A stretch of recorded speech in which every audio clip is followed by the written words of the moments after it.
ఇప్పుడు డాలు మోసేవాడు ముందు వస్తున్నాడు, ఫిలిప్తుడు బయలుదేరి వెనకొస్తున్నాడు. చుట్టూ చూశాడు, పారు చూశాడు.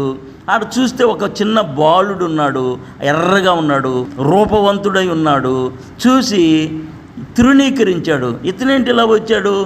పొరపాటునేమన్నా వచ్చేసాడా, లేకపోతే యుద్ధానికి వస్తున్నాడా, నేను కుక్కనా అని కర్ర తీసుకొని నీవు నా మీదకి వచ్చుచున్నావే, నేను కుక్కనా అని దావీదుతో చెప్పినప్పుడు తన దేవతను బట్టి దావీదును శపించాడు.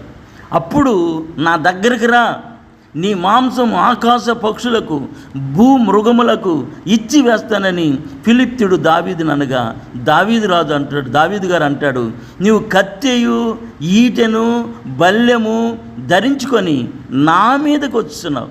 అయితే నీవు తిరస్కరించిన ఇశ్రాయేలు సైన్యములకు అధిపతియగు యెహోవా దేవుని పేరట నీ మీదకి వచ్చుచున్నాను.